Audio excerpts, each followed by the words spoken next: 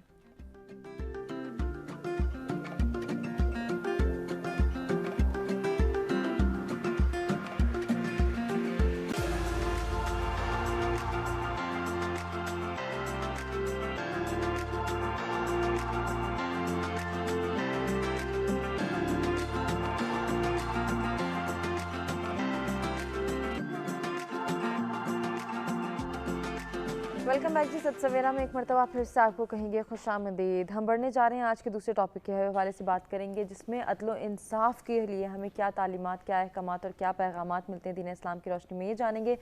مفتی صاحب میں چاہوں گی کہ ہم مختصراً عدل و انصاف کے حوالے سے بھی بات کریں کہ عدل و انصاف کو کس طرح سے فروغ دیا جا سکتا ہے اور اس کے حوالے سے ہمیں کیا تلقین کی گئی ہے۔ بے شک جو عدل و انصاف ہے یہ بہت اہمیت رکھتا ہے ہماری زندگی کے ساتھ، اس کا بہت گہرا تعلق ہے۔ قرآن مجید فرقان حمید کے اندر اللہ تعالیٰ نے اس بارے میں بھی ارشاد فرما کر انسانیت کو ایک خوبصورت جو ایک زندگی گزارنے کا ذریعہ ہے وہ ہمیں عطا فرمایا کہ ہر کام میں عدل و انصاف رکھو۔ فرمایا وَإِنْ حَكَمْتَ فَاحْكُمْ بَيْنَهُمْ بِالْقِسْطِ إِنَّ اللَّهَ يُحِبُّ الْمُقْسِطِينَ۔ فرمایا کہ جب تمہیں حاکم بنایا جائے یعنی فیصلہ کرنے والا بنایا جائے تو تم عدل و انصاف کے ساتھ اس معاملے کو پائے تکمیل تک پہنچاؤ، اور جو بندہ عدل و انصاف کرتا ہے اللہ تعالیٰ اس سے محبت کرتا ہے۔ تو اگر انسان اپنے گھر سے یہ معاملہ شروع کرے، ماں باپ جو ہیں وہ اولاد کے درمیان عدل و انصاف کا جو پہلو ہے وہ رکھیں، اور پھر اسی طرح ہمارے ماتحت جتنے بھی ملازمین ہیں، جتنے بھی کام کرنے والے ہیں، اگر ہم ان کے ساتھ میانہ روی اختیار کریں، یعنی درمیانہ جو ایک عدل و انصاف کا پہلو ہے وہ اجاگر رکھیں، تو یقیناً جو ہے وہ ہماری زندگی خوبصورت بن سکتی ہے۔ حضور علیہ السلام نے فرمایا کہ جو انسان عدل و انصاف کرتا ہے کل قیامت والے دن اللہ تبارک و تعالیٰ کی دائیں جانب جو نور کے ممبر ہیں ان پر عدل و انصاف والے بٹھائے جائیں گے۔ اور پھر حضور علیہ السلام نے فرمایا کہ 3 بندے جنتی ہیں۔ یا رسول اللہ کون کون؟ فرمایا ہمیشہ عدل و انصاف رکھنے والا، جس نے اپنی اولاد کے درمیان، اپنے خاندان والوں کے درمیان، اپنے معاشرے میں، اپنے دائیں بائیں رشتہ داروں میں، پڑوسیوں میں جس نے عدل و انصاف کا پہلو رکھا وہ جنتی ہے۔ پھر فرمایا جو رحم دل ہے، ہمیشہ رحم دل رکھنے والا، رحم دلی کرنے والا، وہ جنتی ہے۔ تیسرے نمبر پہ فرمایا وہ سفید پوش آدمی جو اپنی اولاد رکھنے کے باوجود وہ مانگتا نہیں ہے کسی سے، ہاتھ نہیں پھیلاتا، اپنے آپ کو چھپا کر رکھتا ہے، اللہ تعالیٰ کے دیے ہوئے پہ بھروسہ رکھتا ہے اور راضی رہتا ہے، وہ بھی فرمایا کہ جنتی ہے۔ اس کا مطلب یہ ہے کہ عدل و انصاف ہمارے معاشرے میں جب تک نہیں ہوگا ہماری زندگی خوبصورت نہیں بن سکتی، ہمارا معاشرہ بہتر نہیں بن سکتا۔ اور یقیناً آج کا پیغام بھی یہی ہے کہ ہمارے معاشرے میں ہر کسی کو جہاں جو کوئی بھی موجود ہے عدل و انصاف کا پہلو سامنے رکھے، انشاءاللہ اس کی زندگی میں بھی برکت آئے گی اور ہمارا معاشرہ بھی جو ہے وہ مستحکم بن سکتا ہے۔ یقیناً بہت ہی خوبصورتی کے ساتھ آپ نے اس مفہوم کو واضح کیا۔ علامہ صاحب آپ سے بھی میری گزارش ہے عدل و انصاف کے حوالے سے اسلام میں جو تصور پیش کیا گیا ہے اس پر روشنی ڈال دیجیے۔ ان اللہ یأمر بالعدل والاحسان، قرآن مجید میں اللہ حکم یہ دیتا ہے کہ عدل اور احسان کے ساتھ اپنی زندگی کو بسر کرو۔ امیر المومنین کا ایک فرمان ہے کہ معاشرے ظلم پہ تو قائم رہ سکتے ہیں لیکن عدل کے بغیر معاشرے قائم نہیں رہ سکتے۔ تو معاشرے کی تنزلی کا مرکزی جو اپنا کردار ہوتا ہے وہ عدل کا خالی ہونا ہوتا ہے۔ اگر آپ عدل کے بغیر اپنی زندگی کو بسر کریں گے تو وہ زندگی آپ کی اجیرن بن جائے گی۔ عدل آپ اپنی اولاد کے درمیان کریں، آپ کے 2 بیٹے ہیں اور اگر آپ نے ان 2 بیٹوں میں چند چیزیں برابر کی تقسیم نہ کی تو وہ بھی آپس میں ناراض ہو جاتے ہیں کہ ہمارے والدین نے ہمارے ساتھ عدل نہیں کیا۔ اور دوسری سب سے جو بڑی بات ہے وہ یہ ہے کہ عدل ہے اللہ کی خصوصیت جو کہ اللہ نے اپنی خصوصیت بندوں میں ڈالی ہے کہ بندے بھی جو اللہ کی خصوصیت ہے عدالت والی، بندے بھی اس اللہ کی خصوصیت کو لے کے چلیں۔ حضرت عیسیٰ علیہ السلام کو جب صلیب سے اٹھایا گیا، سب سے پہلے تو یہ ہے کہ ہم اللہ کی عدالت کی بھی تو قائل ہوں، بعد میں بندوں کی عدالت پہ ہم آئیں گے کہ اللہ کی عدالت کیا ہے کہ جب حضرت عیسیٰ علیہ السلام کو اٹھایا گیا صلیب سے اور جناب جبریل لے کے گئے، تو بعض روایات میں تیسرے آسمان پہ اور بعض روایات میں چوتھے آسمان پہ جناب عیسیٰ کو روک دیا گیا اور یہ کہا گیا کہ عیسیٰ اس سے آگے نہیں آ سکتے، اے جبریل جناب عیسیٰ کو یہیں پہ ٹھہرا دیا جائے۔ تو جب پوچھا گیا کہ یا اللہ عیسیٰ آگے کیوں نہیں آ سکتے، تو اللہ نے کہا کہ عیسیٰ کے لباس کو چیک کیا جائے۔ جب جناب عیسیٰ کے لباس کو چیک کیا گیا تو جناب عیسیٰ کی ابا کے اوپر ایک سوئی لگی ہوئی تھی۔ علامہ صاحب قطع کلامی کے لیے معذرت، یہیں سے کنٹینیو کریں گے، ایک مختصر سے وقفے کی جانب ہمیں بڑھنا ہے، واپس آتے ہیں اور کنٹینیو کرتے ہیں۔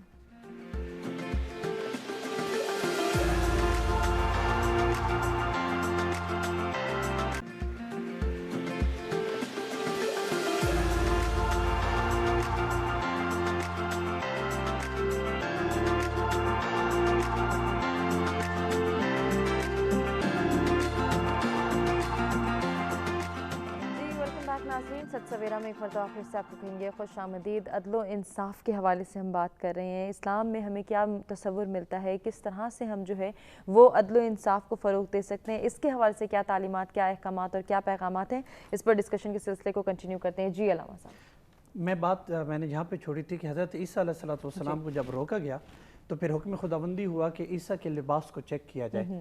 جب جناب عیسیٰ علیہ السلام کے لباس کو چیک کیا گیا تو ان کی ابا کے اوپر ایک سوئی لگی ہوئی تھی۔ تو جناب جبریل نے کہا کہ اللہ پوچھ رہا ہے کہ اے عیسیٰ یہ سوئی تو ساتھ کیوں لے کے آئے؟ تو جناب عیسیٰ نے کہا میں نے سوئی ساتھ اس لیے رکھی کہ رستے میں ممکن ہے کہ میرا لباس پھٹ جائے اور میں اس سوئی کے ذریعے اسے پیوند لگا سکوں۔ تو آواز توحید آئی، اے عیسیٰ تو نے میرے ساتھ انصاف نہیں کیا، تو نے میرے ساتھ عدل نہیں کیا کہ جو اللہ تجھے آسمان پہ بلا رہا ہے کیا وہ تیرے پھٹے ہوئے لباس کا سامان نہیں کر سکتا؟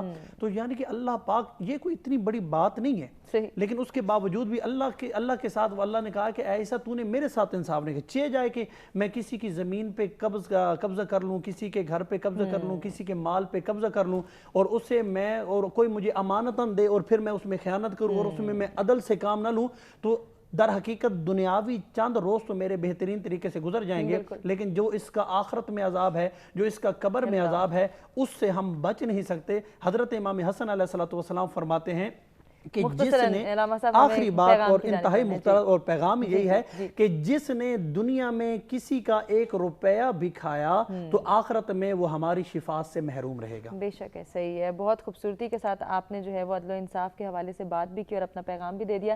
مفتی صاحب آپ سے بھی میری گزارش مختصراً آج کے ٹاپک کے حوالے سے پیغام۔ عدل و انصاف کا یہی تقاضا ہے کہ ہر جگہ پہ عدل و انصاف کو پایہ تکمیل تک پہنچایا جائے اور اس کے حق کے ساتھ پایہ تکمیل تک پہنچایا جائے۔ عبداللہ بن مبارک انہوں نے ایک سواری کرائے پہ لی مصر جانے کے لیے، اس دور میں مل جایا کرتی تھی۔ جب جانے لگے تو ایک بندے نے کہا کہ مصر جاتے ہوئے یہ میرا خط بھی فلاں بندے کو پہنچا دینا۔ انہوں نے کہا یہ عدل و انصاف نہیں ہے، پہلے مجھے اس کے مالک سے اجازت لینی پڑے گی۔ انہوں نے کہا یار اس پہ کون سا اتنا بڑا بوجھ آ جائے گا؟ فرمایا یہ عدل و انصاف کا تقاضا نہیں کہ میں اس پر اس کے بوجھ جو یہ مطلب میں نے اس لیے مانگا تھا سواری کو کہ میں اپنا بوجھ لا دوں گا، میں نے یہ اس لیے تو نہیں مانگا تھا کہ میں کسی کا خط بھی اس پہ لا دوں گا۔ تو آئیے اپنی زندگی میں چھوٹی چھوٹی باتیں عدل و انصاف کی طرح عدل و انصاف کے ساتھ چھوٹی چھوٹی باتوں کو گزاریں تو یقین مانے جب انسان چھوٹی چھوٹی باتوں سے عدل و انصاف شروع کرتا ہے پھر بڑی بڑی باتوں کی طرف انسان جاتا ہے، اور اپنی زندگی میں جب انصاف اور عدل لے آتا ہے تو یقیناً اللہ تعالیٰ بھی اس کے ساتھ عدل اور انصاف کے ساتھ بے شک ایسا ہی ہے۔ اور اگر اس معاشرے میں رہنے والے تمام افراد یہ سوچ اپنا لیں کہ ہم نے عدل و انصاف کو فروغ دینا ہے، عدل و انصاف پر مبنی فیصلے کرنے ہیں، تو یقیناً اس معاشرے کا امن و استحکام بھی برقرار رہ سکتا ہے اور یہ معاشرہ مزید ترقی کر سکتا ہے۔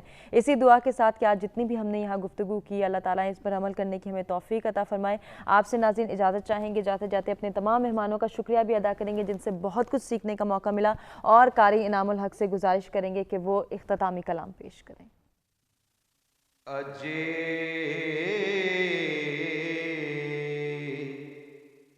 سکھ مترا دیو تیری